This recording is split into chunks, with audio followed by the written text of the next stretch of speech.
Bună dimineața, oameni buni! Aseară am ajuns în zona aici la Ineu. Am venit direct de la Casa Timiș, unde a fost petrecerea de 100.000 de abonați. Și din păcate nu mai erau camere la Conac și a trebuit să merg la Arad să dorm. Ne-am întors acum de la Arad, merg la Șicula, satul copilăriei mele, 6 km de la Ineu. Sunt pe drum acum între Ineu și Șicula. Merg la un prieten foarte bun, la Aurel, care are o fermă de vaci și am stat de multe ori de vorbă cu el și tot se plângea de faptul că fermierii români sunt batjocoriți și că cei care procesează laptele cumpără din afara țării și ei își aruncă laptele la canal.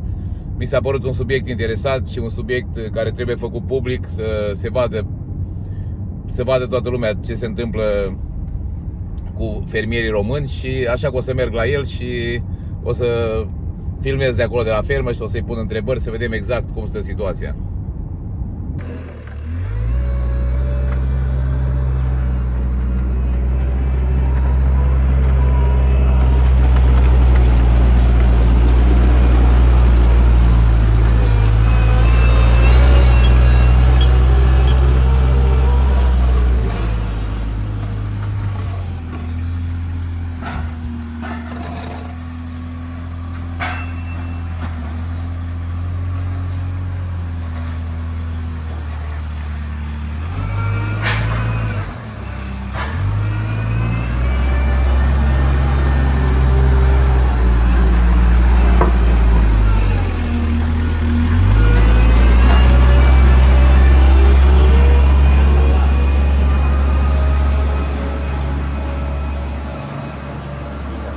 Aha. Ele încă alerg și o împing și nu mai ajunge. Aha. Operațiunea asta se face pe zi de 15 ore.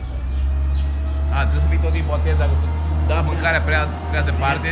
Deci au băgat gura care i s-a făcut. Imediat în 15 minute o să mai vină încă câteva. O știi că le-ai pus mâncare.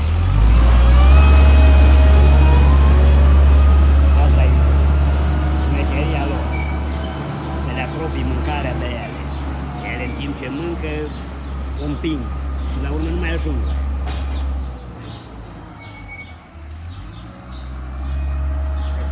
Asta e semnul de bunăstare. Vacile curate, fără balică, doarme pe baie, îți majoritatea culcate când nu-i program.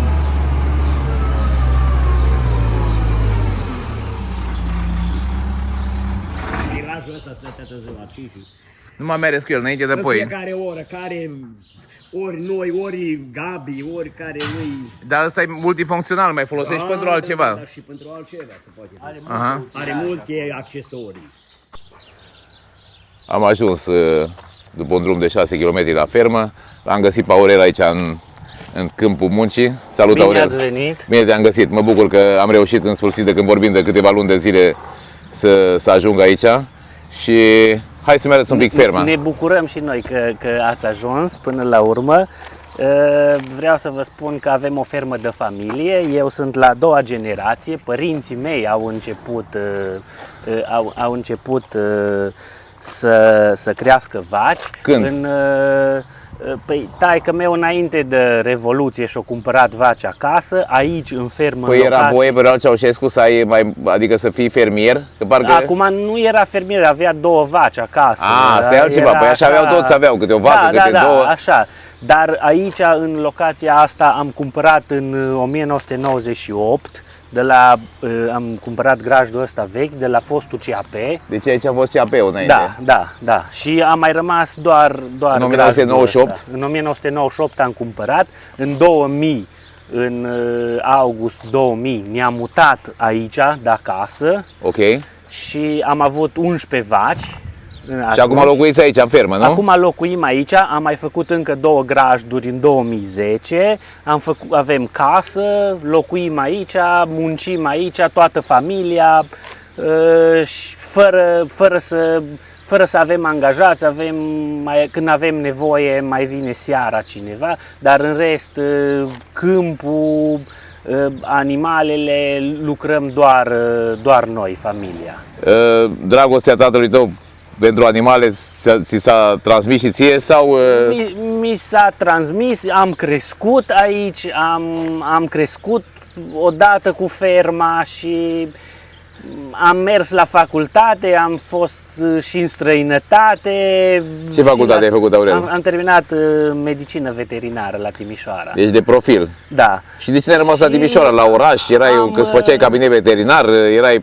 Am avut posibilitatea să rămân și la facultate, dar am zis că vin acasă să duc mai departe și tradiția familiei. Și mi-a plăcut mie să fac chestia asta, am crescut, de aia am mers la facultate ca să vin acasă să fac mai bine ceea ce au început părinții mei. Super! Hai să-mi arăți un pic ferma și Da, povestești pe da, parcurs când... da. Și cu câte vaci ați început, Aurel, când ați început? Adică după ce ați luat grajdul? În momentul în care ne-am mutat aici am avut 11 vaci. Le-am cumpărat. Cumpărate de aici, local? Le-am cumpărat, am avut și de-a noastre local, dar am cumpărat de la Arad, de la o fermă de lângă Arad, de la Vladimirescu. Niște am vaci mai speciale de rasă? 3 vaci de rasă și din alea, acolo tatăl meu înfoliază niște baloni. Păi hai să-mi arăți și mie, Da. că e interesant, n-am mai văzut niciodată. Aici am foliază, operațiunea asta. Da. Spune ploaie, am cosit, spune ploaie și azi noapte am mers, am adunat, am balotat verde și acum îi băgăm în folie și ei să fac ca un fel de murături, se conservă. Cum se numește? Verde.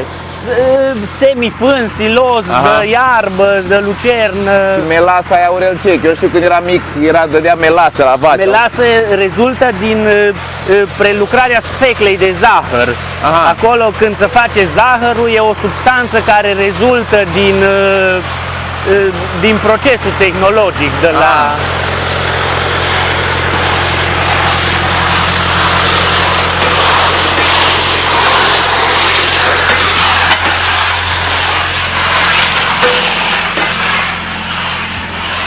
Un fel de marshmallows pentru vaci.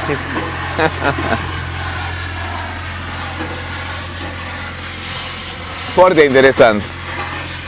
Da, Ce suprafață de teren aveți aici? Aici avem 2 hectare. 2 hectare. Aici. Și restul, terenul pe care lucrăm, 100 și un pic de hectare, e foarte împrăștiat. E a vostru sau e în arendă? Avem și a nostru și în arendă. Avem și o bucată de pășune arendată de la primărie. Și aia e un pic mai compactă, dar în rest terenul e foarte, foarte fărâmițat, ceea ce e o problemă mare. Pentru că necesită mult timp să mergi de la unul la altul, nu poți lucra cu utilaje mari.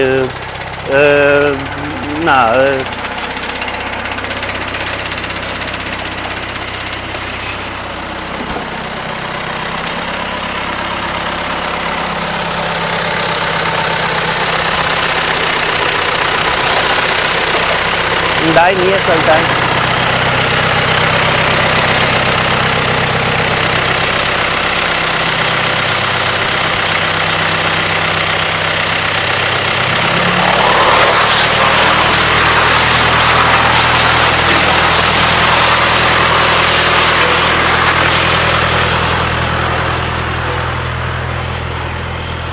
Ăștia se conservă acolo, să fac ca niște murături la borcan. Cât timp au nevoie să stea așa 6 în folie? săptămâni minim. În 6 săptămâni ei se termină procesul de fermentare.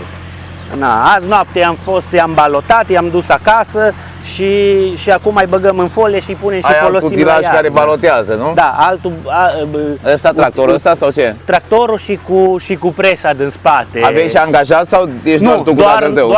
doar noi. Și nu e greu, Aurel? E foarte greu, foarte mult timp. Adică nu era mai bine la Timișoara, aveai cabinet veterinar, te sculai la 10, beai cafeluța. Din punctul ăsta de vedere, da. Din punctul ăsta de vedere al muncii era mai bine. Și utilajele le-ați luat de la noi, de aici sau de afară? Utilajele le-am cumpărat de la noi, ce am cumpărat nou, tractorul și presa am cumpărat nou. Avem și utilaje de afară cumpărate la second hand. Și o problemă, sunt foarte scumpe. Utilajele sunt foarte scumpe pentru că și aici la nivel european e o problemă. Utilajele agricole se vând doar unor firme. De exemplu, în România doar o singură firmă vinde tractorul ăsta. Dacă vrei să-l cumperi de la firma Are aia cu cât exclusivitate. îl dă, da. Bine, dacă nu-l cumperi. Poți să nu-l cumperi. Poți să cumperi alt tractor, alt tip de la altă Dar firmă. alt tip de tractor, doar altă firmă îl vinde. Înțeleg. Deci nu există concurență. Ca la mașini se vând de mai multe Da, feluri. că nu-mi place la Arad, măr la Timișoara că Da. îmi dă mai ieftin. Nu, aici nu există. Doar firma aia Deci ați luat vinde- prima dată câteva, ce ai zis, de la... am avut Trei vaci de rasă, ai zis, trei nu? vaci de rasă și de la alea le-am făcut nucleu, din alea nucleul ăla, din alea le-am Ce tot înseamnă înmulțit. nucleul? Le-ați înmulțit? Da, le-am înmulțit pe alea și acum am ajuns la peste 100 de capete. Câte aveți acum? Avem 50 de vaci cu lapte, plus tineret, vaci înțărcate. Aici astea sunt vacile cu lapte, în partea asta sunt vacile cu lapte, în partea asta la altă sunt vacile înțărcate, care trebuie să, ele înainte de fătare nu mai au lapte și atunci trebuie înțărcate, mutate, primesc altă mâncare față de cele cu lapte. Aici sunt junincile care n-au fătat niciodată și acum sunt sămânțate. De ce le puneți numele astea la urechi? E identificarea de la stat, adică Adică te obligă te statul obligă, da. Asta e și ca să controleze câte capete de animale câte ai? capete ai, ce se întâmplă cu Dar ele, au primesc subvenții sau pașaport, ce? au pașaport fiecare. Statul dă subvenții? Dă subvenții mici și aici e o problemă cu forma de O subvenționare. să povestești după aia de Da, partea comercială, acum da. hai să vorbim de fermă și cum se desfășoară activitatea aici. Da. Le mulți o dată pe zi? De 2 ori pe zi, dimineața și seara. O dată pe zi le dăm mâncare. Le facem mâncarea cu o mașină specială. Așa. În care intră, ea nu-i bine să mânce diferit. Adică acum mâncă felul 1, felul 2 și desertul. Trebuie să fie toate combinate. Pentru că vaca, de exemplu, vaca mănâncă doar proteină animală. Ea consumă doar proteină animală. Ea mănâncă iarba îi ajunge într-un stomac, că sunt mai multe, sau unul împărțit în mai multe compartimente. Acolo o mănâncă, iarba e mâncată de bacterii, bacteriile de fungi și fungii de protozoare, iar vaca mănâncă protozoarele. Asta înseamnă un fermier cu facultatea de medicină veterinară.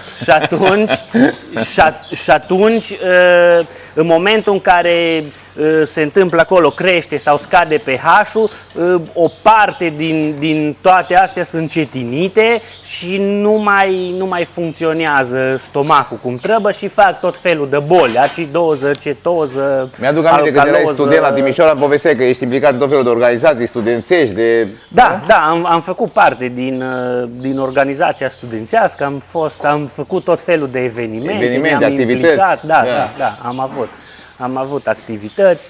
Da, a fost o perioadă frumoasă. Și astea sunt toate 100 de vaci, din alea 3 care le-ați înmulțit voi, nu?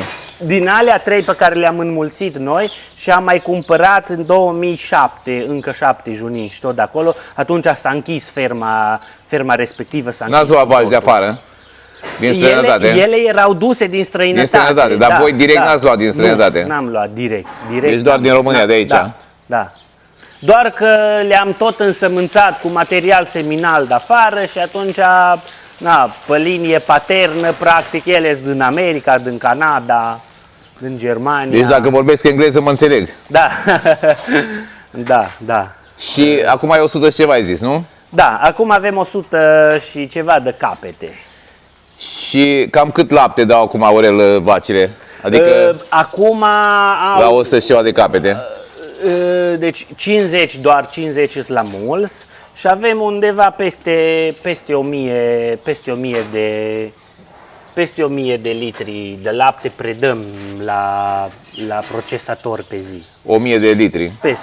Ceva peste 1000. Dar predai în fiecare zi, că povesteai tu că de multe ori arunci laptele și că nu poți să... O dată la 2 zile.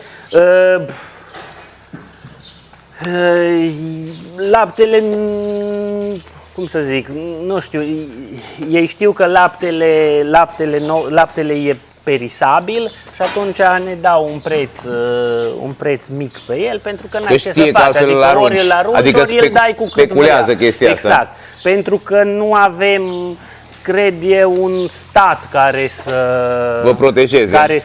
care să aibă grijă, el trebuie doar să aibă grijă de regulile pieței, să se aplice regulile pieței. În România, Ce e bila aia acolo? acolo e apa. Și împinge vaca Ea cu împinge botul. bila, da, și bea apă. Fac și iese Asta bila. e anti-îngheț. Adică bila aia se Da, ridică da. sus ca să nu fie înghețe apa. izolată. Da, aici Și ele nu s-au îngheța obișnuit vacile. niciodată. Ele s-au obișnuit vacile cu chestia Da, asta. da, sigur. Din prima zi când le-am mutat direct la bilele alea și s-au jucat cu ele și au găsit apa. Și aici nu a înghețat niciodată. Deci la vacă problema nu-i frigul, problema e căldura. Să nu fie prea cald. Să nu fie prea cald. O vacă care are 50-60 de litri de lapte pe zi, ca să facă fiecare litru de lapte, prin ugerul ei trece 400 de litri de sânge, ca să aducă nutrienți. Câți bani vă dau acum procesatorii pe litru de lapte? 1,50 leu plus 10 bani dacă avem calitate.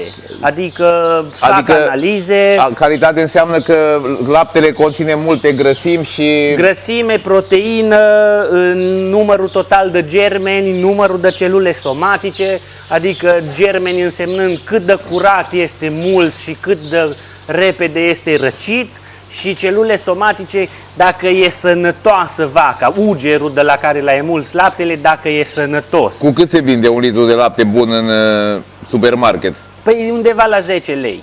Și vouă vă dă 1,50 lei plus 10 bani. Deci nouă ne-au scăzut, că acum era discuția cu să scadă prețul laptelui în magazine. Nouă în aprilie, de la 1 aprilie, prețul a scăzut cu 40% la fermieri, la noi. A scăzut prețul cu 40%, iar acum vorbesc că vor să-l scadă cu 20% în magazin. Stai că n-am înțeles, mai spune-mi o dată. Deci de la 1 aprilie prețul la poarta fermei la noi a scăzut cu 40%. Deci a scăzut de la 1 aprilie cu 40% Da. prețul la poarta firmei, adică prețul oferit de procesatori către voi. Da. Ok. Iar acum, la televizor spun că de la 1 mai scad în magazine cu 20%, că au făcut o înțelegere cu guvernul, cu procesatorii și practic cu ei practic vor să inducă opinia publică în eroare, să zică că din sentimente mai bune reduc ei de fapt prețul, de fapt vă dau cu 40% mai puțin și ei reduc cu 20%. Da, nouă ne dau deci practic ei în loc, e ca la Black Friday, au mărit prețurile dublu și după aia le scad la jumate, cam așa e și la voi. Da.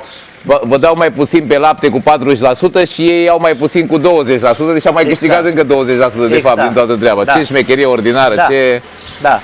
Deci și asta au anunțat la televizor că i-a apucat mila față de consumatori, nu? Exact. La ora actuală, la prețul ăsta, deci de 1,60 lei, pierdem undeva la 40 de bani la litru de lapte. Enorm de mult, adică dacă stai să socotești îl producem cu 2 lei și îl vindem cu 1,60 lei. Deci tu acum lucrezi în pierdere? În pierdere, păi și cât timp poți să reușești să lucrezi în pierdere? 3-4 luni după care deja am vândut 10 vaci, ca să putem să ne susținem Păi da, așa tot vinzi la 3 luni 10 vaci până rămâi fără nicio vacă și... Probabil că da, probabil asta... Închizi tot și după aia bem iară lapte numai din pastile și din prafuri?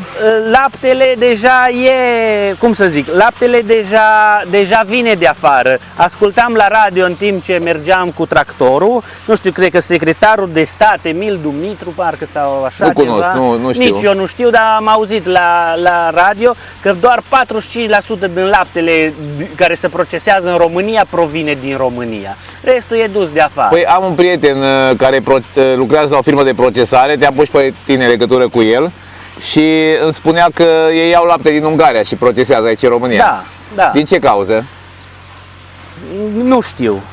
Nu am o explicație. Fermierii maghiari produc mai ieftin lapte, adică reușesc să obțină un preț mai mic? Au subvenție mai mare, au undeva 170-180 de euro pe tonă de lapte subvenție, și la voi cât este? La noi nu se mai dă subvenție pe lapte, doar asta e o prostie cu subvențiile, cel puțin la noi în România e o mare prostie. Subvenționezi capul de vacă. Eu zic acolo că Sau poate Păi să am am o văzut vacă în Delta, care Aurel, nu... când mă duc la pescuit, în Delta, văd sute de vaci abandonate pe câmp, adică Exact, ele dar trăiesc alea sălbatice subvenționate, și ei da, primeau pe fiecare cap de vacă Deci, subvenție. Dar cea mai bună subvenție care s-ar putea da în România și cred că peste tot, cea mai eficientă subvenție ar fi subvenția pe tona de lapte. Adică la sfârșit de lună iau factura și scot din Așa avea control total, că- vânzarea la negru. Eu merg cu factura la Apia, atâta lapte am vândut, atâta e subvenția pe tonă și atâta e subvenția pe tonă, atâta bani îți dau. Cât îmi duci factura și atunci eu am interesul să vând pe factură. Voi n-ați făcut o asociație a fermierilor să propuneți chestiile astea la Ministerul Agriculturii sau de cine aparține? Am făcut și asociație, și cooperativă, și fabrică și nu merge, nu funcționează. merge, De nu ce cauză? funcționează. Noi am avut cooperativă și am făcut fabrică de lapte și am început să procesăm. Principala cauză pe care cred eu că a fost pentru că nu a mers fabrica de lapte e că am făcut produsele din lapte și nu le-am făcut din alte prafuri. N-ați băgat alte ingrediente, Da. Și atunci, în momentul în care noi am făcut brânza din 7 litri de lapte, te-ai dus și ai concurat pe o piață cu unul care a făcut din 2 litri de lapte sau eu știu din câți litri de lapte. Normal că ăla a făcut-o mai ieftin. Tu pe raft o trebuie să te aliniezi la preț cu el. Am mai avut încă o problemă cu faptul că termenul de valabilitate. Magazinele mari n-au vrut să cumpere de la noi că aveam termen de valabilitate mic. Pentru că faptul fiind că nu natural ai, și nebăgând în nu el... poți să ai termen de valabilitate mare. Și atunci a zis nu vrem ca peste o săptămână să fim nevoiți să aruncăm. Luăm din alea lapte la pungă care ține 6 luni în sticlă, la temperatura camerei, nici măcar nu trebuie să... Ce animale mai e ferm, Aurel? Mai avem niște oi, porci... Ai și dar viței numai acum? așa. N-ai viței, nu? Am 3 viței mici acolo. Hai să vedem. Ce faci, măi, frumosule? Da. Următorul fermier, dar nu cred că mai apucă. Dacă merge știu, treaba așa dacă și vin merge- 10 vaci la 3 luni, nu mai apucă să mai vadă vaci când o să fie mare. Dacă merge treaba tot așa, nu Dar știu de ce statul nu vrea să ia nicio măsură? Că, eu cred că sunt, acum tu știi mai bine că dacă ați avut asociație știi că sunt mulți în situația ta, nu sunt sute de fermieri. Suntem foarte mulți în situația asta. Aici sunt bazinele de lapte. Ok. Deci aici vine laptele, mulți, el vine direct pe conductă, intră direct în bazin și este răcit imediat. Și acolo e temperatura, Aurel, pe display? Acolo e temperatura, da. 4,35 de grade, Acolo nu? e 4,3 și dincolo e 3 grade la ăla la altul. Așa trebuie să stea el? Da, până când vine. Ce capacitate are un rezervor de Ăsta are ăsta? 1200, ăla are 2200 de litri. Și aici se muld, aici e locul în care se muld. Deci aici vin vacile, nu? Da, ele intră toate din grajd, intră acolo într-o sală de așteptare și de acolo intră 6 pe o parte, 6 pe o parte. Aici Mulgătoare automate. Da, să pun aparatele, intră, laptele merge fără să ia contact cu aerul din încăpere, direct în Cred că o răcitor. investiție destul de mare aici. Ca să, da. Ați reușit să luați fonduri europene? Nu, sau nu? n-am reușit. N-ați reușit. Din ce N-am cauză? reușit. Când am făcut grajdurile astea nu au fost, le-am făcut noi pe banii noștri. Când am făcut grajdurile astea, am vrut să luăm fonduri europene și ne-am dus la un consultant și ei erau pe mână acolo cu constructor și au vorbit și au zis costă 200.000 de euro un grajd, să vi-l facem cum vrem. Ok, am mers la bancă, am vorbit să ne dea partea de cofinanțare. Banca a spus că ne dă 100.000 de euro, partea cu care trebuia să venim noi să cofinanțăm, am făcut proiectul, am cheltuit bani, în momentul în care o trebuie să mergem să depunem proiectul, o sunat consultantul că știți că au crescut prețurile, era în 2009 când era criza și picase toate prețurile la materiale de construcții Și a venit constructorul și a zis, știți, au crescut prețurile, nu mai putem să-l punem în 200.000, trebuie să-l punem în 300, dar cred că nici 300.000 nu e suficient, că deci v-au păcălit cu alte cuvinte. 400.000. Și atunci v-au păcălit cu alte cuvinte. Da. Și v-au luat și bani consultanții ăștia, nu? Da. Că așa sunt o grămadă de firme de astea de excroci care promit la oameni că le dau fonduri europene, dar le iau niște comisioane uriașe și după aceea că n-au avut noroc sau că nu s-au încadrat. Și sunt și firme serioase care iau comisiuni după ce au obținut banii, știi? Și atunci am făcut niște calcule și am renunțat, am făcut grajdul ăla în care am fost, în care au fost vacile, care trebuia să-l facem cu 200 și ceva de mii, l-am făcut cu 100 și ceva de mii. Pe banii noștri am lucrat noi, eu am mai avut un vecin, care a venit, ne-a mai ajutat, un neam, și l-am făcut noi în regie proprie, am cumpărat materialele de construcții și încet, încet l-am făcut noi și am făcut și ăsta cu 200 de mii, am făcut 2 grajduri, așa cu fonduri era dublu. Da. Și atunci de-aia. Nu, dar știam că sunt fondurile astea nerambursabile, nu mă pricep la ferme sau la agricultură, dar nu știu în ce condiții se dau sau cum se dau, știi? Fondurile astea, ele ar fi foarte bune dacă s-ar da în modul corect și cinstit. În modul corect și oamenilor care lucrează și care... Dar se dau la ăștia care zic că fac pensiune și după aia, după 5 ani, își fac casă, da. Șmecherii, combinații. Da. Hai să vedem și viței. Și aici s-au dat la mulți, le-au dat, după aia și-au luat altceva pe ele și... Știu când am fost mai de mult la tine, cu vreo 2-3 ani, aveai și căprițe, niște capre sau oi aveai, nu? Am mai vândut în ele, că nu putem să te ocupi de toate, mai ales că voi n-aveți angajat și lucrezi doar tu cu Ăștia ce frumos e! O săptămână. Ce drăguțe! Ce faci, măi, frumosule? Aici îți puși fiecare în cușca Ce faci, lui. măi, frumușel? Măi, frumușelule! Ăștia au câteva zile. Săraci, ce frumos sunt! Da. Deci ăla ce drăguț e acolo. Da, ăsta l-al doarme aici, nu s-a ridicat. Ei când la 2 săptămâni, când încep să mănânce, să bea apă, îi mutăm dincolo, după aia când mai cresc și îi înțărcăm, îi mutăm în partea foarte aia, frumos sunt. Da. Ăsta e negru, da. Un pic mai tare. Are și albuț pe el. Ce faci, măi, frumosule? Ce faci, măi, frumosule, măi? Nu te speria. Nu te speria, drăguțule, că nu-ți fac nimic, nu te speria, se sperie de dispozitivul ăsta meu, probabil. Ce faci, măi, drăguțule? Cred că mănâncă mâna, vrea să sugă săracul. Da, păi le-am dat lapte de dimineață, ei mănâncă doar lapte de la mama lor. O perioadă mulgem la fiecare mama și atunci pe găleată le dăm doar lapte. Ce drăguț de copii de vacă. Mergem înapoi sau ieșim pe aici pe afară? Mergem înapoi. Mergem înapoi, nu? Da. Și n-ați făcut, nu știu, petiții la Ministerul Agriculturii, mai mulți fermieri, dacă aveți asociații sau ceva, spune, oameni buni, închidem treaba, o să mănânce oamenii numai din prafuri, din pastile, ce se întâmplă cu noi, ce faceți cu noi? Nu cred că nu știu. Sunt o grămadă de... Da, sunt mai mulți. De oameni în situația în care ești tu, în care vin 10 vaci la 3 luni ca să poți să supraviețuiești. Cât o să mai poți să stai așa, că nu mai poți să stai mult, adică... Sunt mai mulți care or să... Sunt mai mulți care or să închidă. O soluție trebuie găsită probabil. Cumva. Da.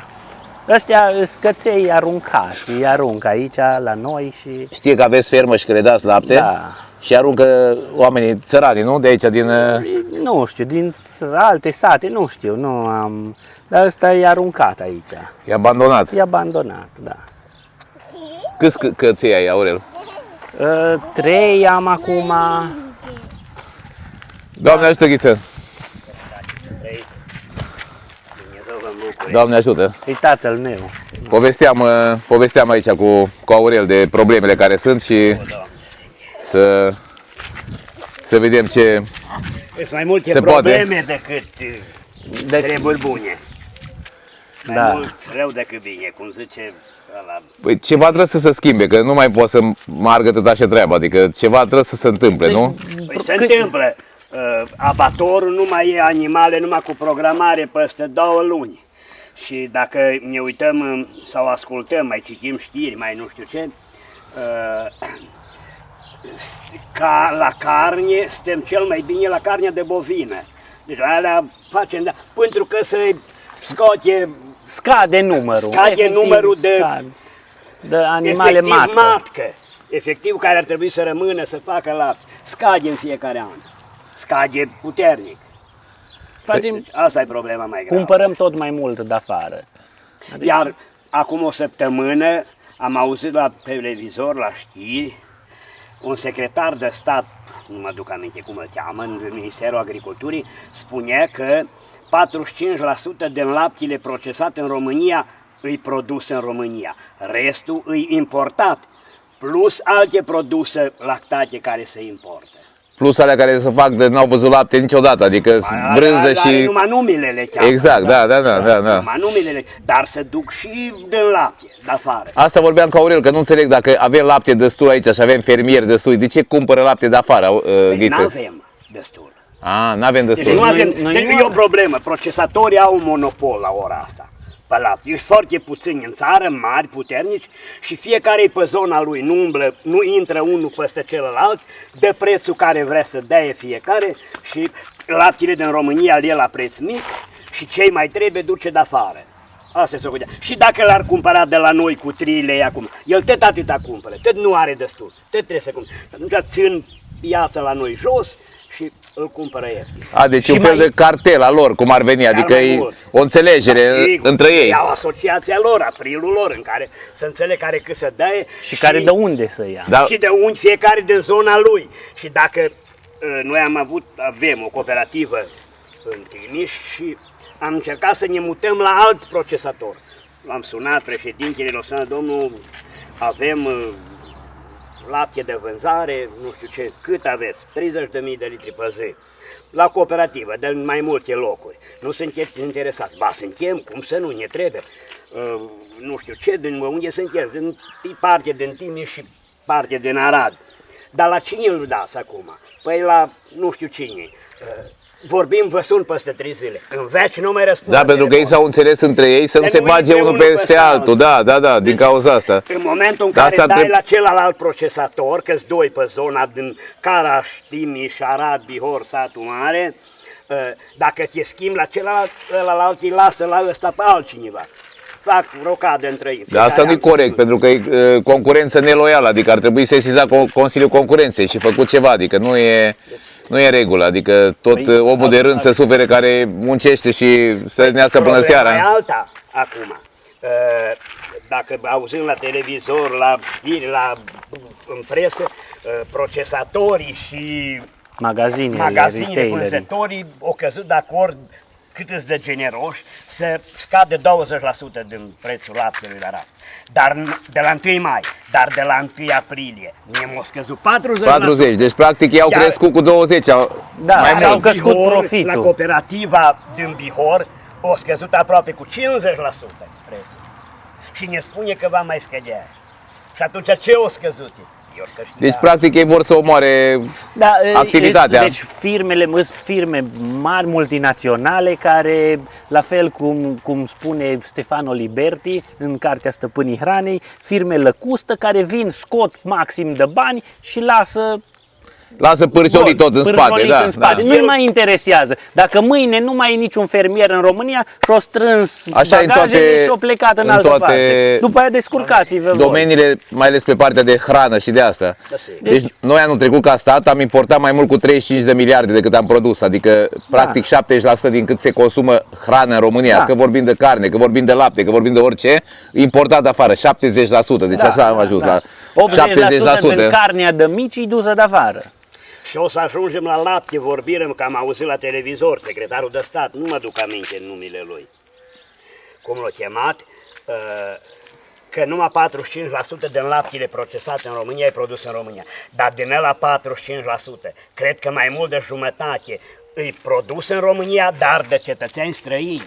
nu de români. Adică sunt cetățeni care au ferme mari. Păi în Ferme județul mari. Arad sunt 3 sau 4 ferme străine care dau cel puțin 150.000 de litri de lapte pe zi, dacă nu mai mult, spre 200. Și românii din 2 județe nu de atâta. Am văzut, chiar eram fost cât Arad și la Olare acolo, am văzut vaci cât vezi cu ochii, numai Aia, vaci. vaci de carne. Da. Vaci de carne, E nu? altceva. Aha, ok. E altceva. Deci sunt Dar ferme de carne și ferme de lapte, nu și de lapte vaci și de carne. vaci de carne. Aha, am înțeles. Deci, cel mai mare din județul Arad are undeva 75.000 de litri de lapte pe zi și își mărește capacitatea, vrea să ajungă la 100.000. Păi și ăla cum face profit și voi aveți pierdere? Ei- El are alt preț la lapte. Păi cum reușește?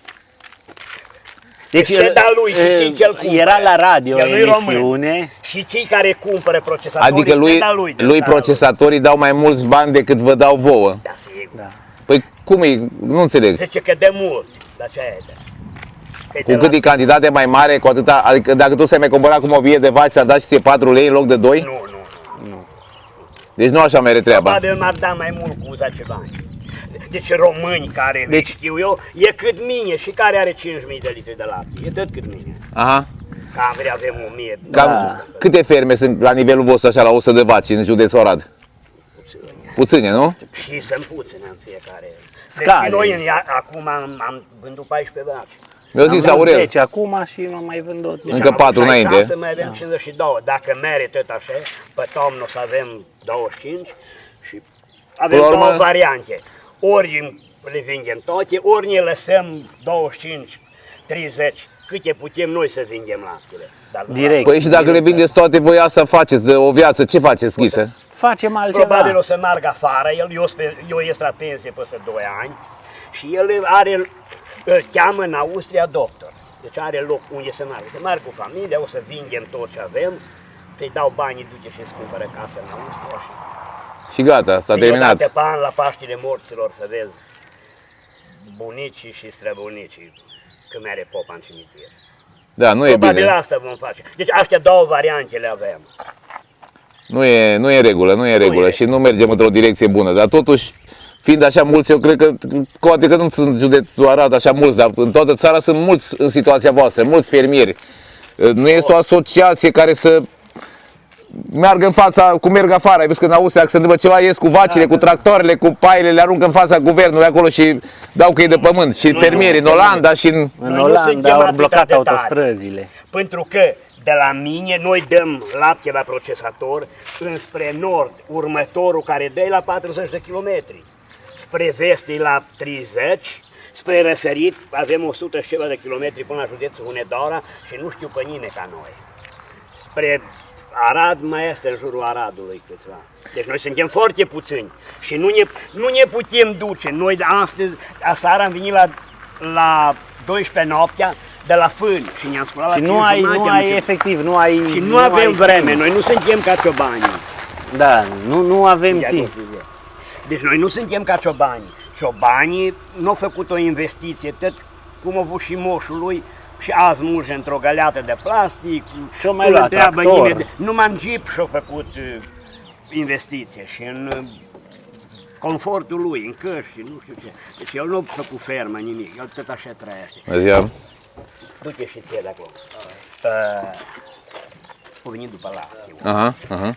Deci ei nu au făcut investiții în ferme. Și atunci la oi, ca să stea cu oile afară, are un boschetar care stă lângă oi și dacă le scapă într-o zi la mine în greu, mâine la celălalt în porumb. Și vine Da, mă auziți și pe aici, în zonă, că sunt ăștia care scapă oile și, toată lumea, toți ciobanii fac așa ceva. și că au înțelegere cu poliția cu asta și nu le face nimeni nimica. Las că Da. și e el. Da. Nimeni nu se leagă de ei, nimeni nu. Deci, mai vorbim de vaci, că scade efectivul de vaci, nu știu ce. Oile, în ultimii 10 ani am citit, iar că au crescut efectivul cu 15%. Și a doua zi după ce am citit treaba asta, am auzit iarăși la știri un cioban că păi meserie grea și că va dispare și că nu știu ce, că mere tot mai greu. De ce crește efectivul de oi? Pentru că e greu?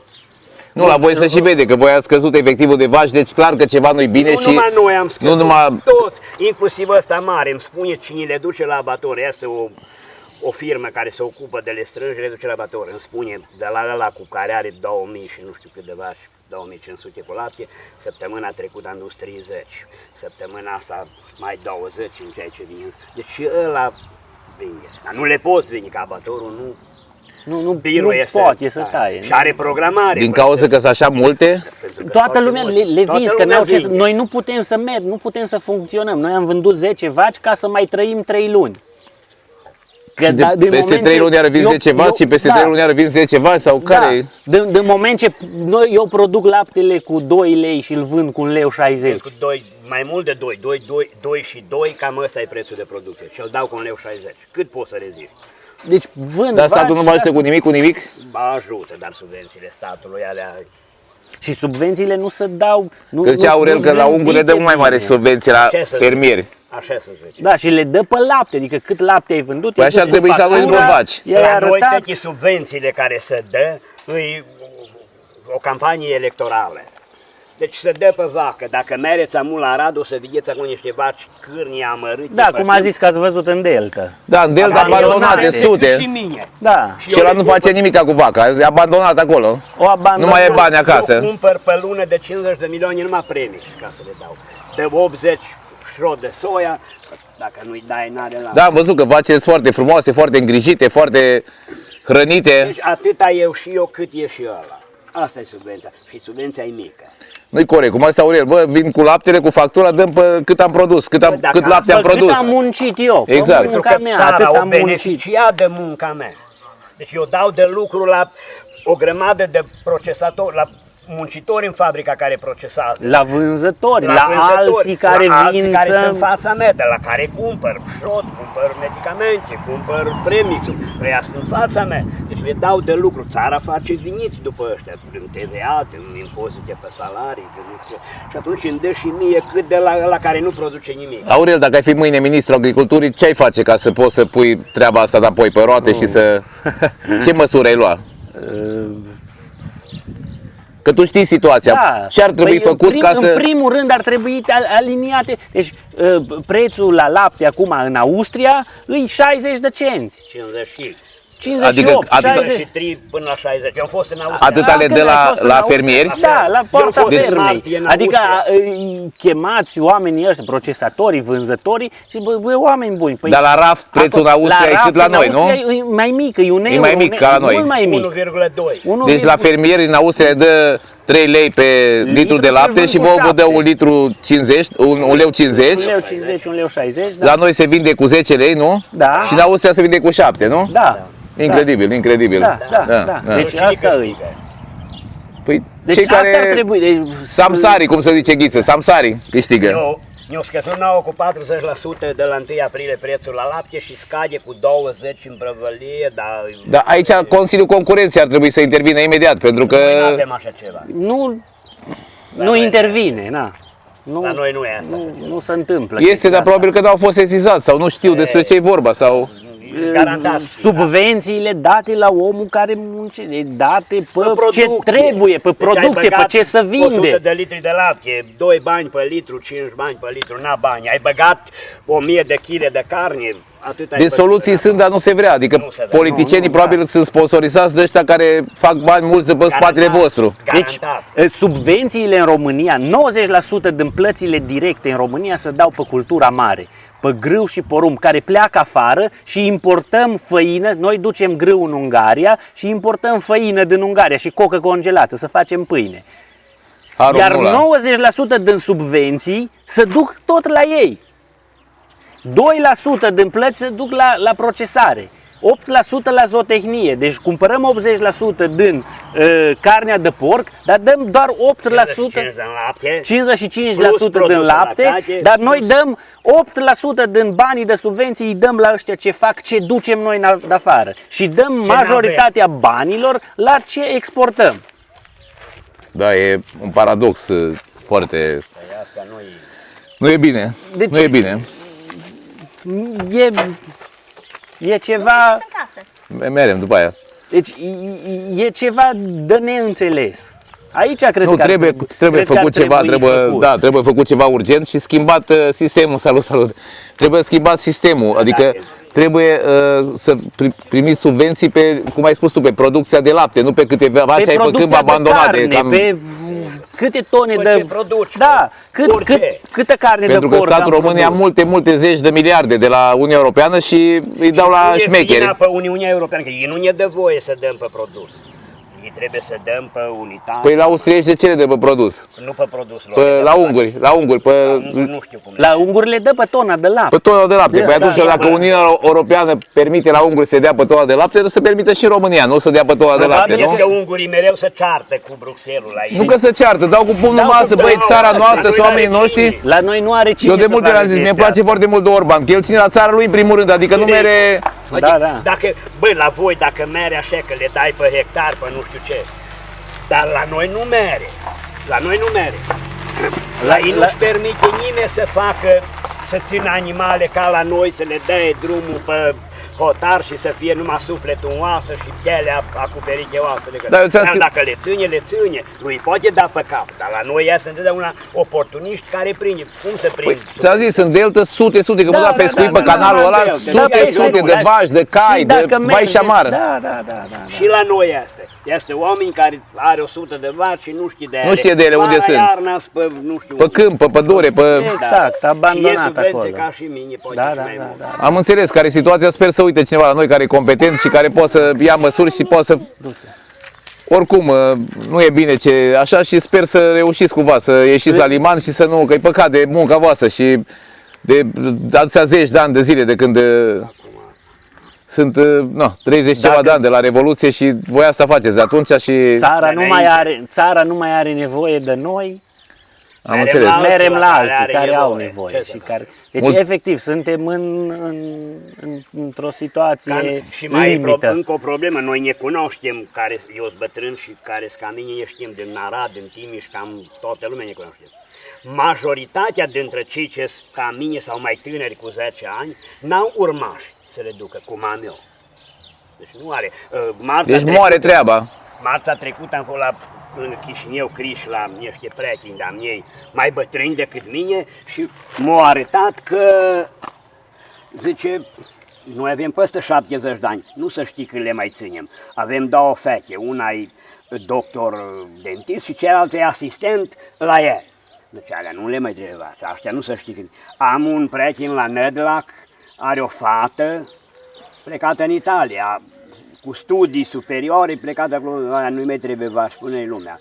Deci numai așa O să moară toată treaba și o să mâncăm chimicale și euri. Ați văzut că se vorbește de carne artificială. Da, păi de-aia, asta de e lapte. tendința să omoare fermă ca a voastră și să mâncăm greieri, o zi, să mâncăm greieri, praf de greieri, gândaci. Știți ce s-a întâmplat?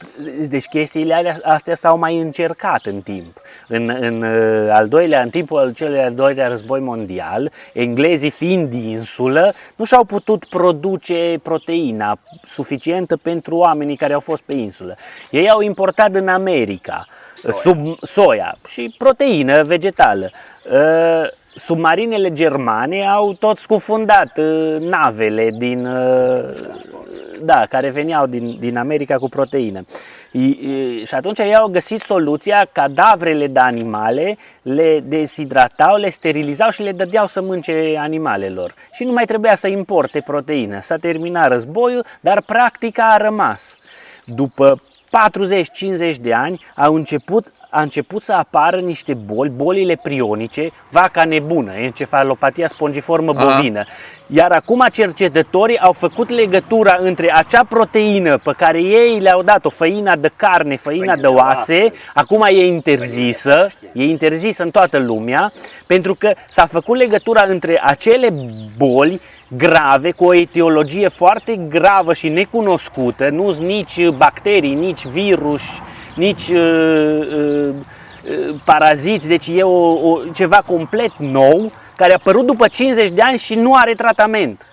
Deci animalele bolnave se sacrifică, se eutanasiază și se incinerează. Deci acum cercetătorii au descoperit, după 50 de ani s-a întâmplat chestia asta. Am A înțeles. apărut în 80 și ceva, 88 a apărut scrapia la oaie și encefalopatia. Deci și-a făcut legătura cu acele făinuri de proteice, oase. da, și sunt interzise. Deci chestiile Dar boala astea... au apărut. Deci Boala au nu ne mai apărut scăpăm de ea. și ea continuă. Aia a rămas, da. Da, deci de-aia zic, cred că atunci când se pune problema acestor tot felul de chestii nefirești, ceva ce nu e normal. Nu e normal. Cel Da. ce a făcut lumea, a făcut omul să Da. mănânce carne, nu vaca să mănânce alta vacă moartă. Normal. Chiar dacă eu parfumez și eu prăjesc Exact, și eu exact, fac, da, nu da. e regulă. Adică nu s-a demonstrat chestia asta. Eu mă mir că acum toată lumea tendința este vorbește. să murim cât mai mulți, nu? Că asta e tendința. De-aia se inventează atâția virus și asta, că zice că e prea multă populație și nu interesează că se întâmplă o boală sau ceva, că mai mor din ei și gata. Adică ăia care fac bani mulți și conduc lumea, nu interesează ce Dar spui numai tu. că n-au atâția supuși. N-are cine să lucre pentru ei dacă vor ăștia. Au roboți, Ghiță, acum au făcut roboți, inteligență artificială, nu mai interesează oamenii. Deci pentru ei omul este ultimul lucru care interesează. Nu interesează puterea și banii, atât. Deci de-aia zic că nu știu de ce sunt atât de permisivi și atât de deschiși, gata, de mâine facem. Nu știu, mai e un exemplu cu când au făcut arma nucleară, energia asta, uraniul ăla radioactiv, ori da cu el pe pomi, nu știut că mori de la că e radioactiv. Și se făcea prunele cât Mari. pepenii, da, că era da, radioactiv. da. Și arăta acolo, mamă, ce, uite, facem energie din uraniu, scoatem nu știu câtă, cu ce rămâne dăm pe, și să face de După ce au murit nu și știu câți, după aia atunci- au murit și și-au dat seama, nu e ok, pentru că nu-i firesc să se întâmple așa. Normal, deci exact. trebuie să fie cât Natura să fie natura. natura. Cine a Normal. făcut lumea, au fost niște reguli. Normal. Eu spus la Adam ce să mânce și apoi mai târziu abia eu dat voie să mănânce carne. Prima dată numai să mănânță și... Mulțumesc mult de tot, sper să vă ajute Dumnezeu să treceți și peste impasul ăsta, să reușiți și cineva să uite la noi și să schimbe ceva în țara asta. Doamne ajută, mulțumesc mult de tot. Mulțumesc Doamne mult. ajută, Doamne Să ajută. trăim, Doamne Să ajută. dea Dumnezeu să se schimbe, numai că nu prea șansă.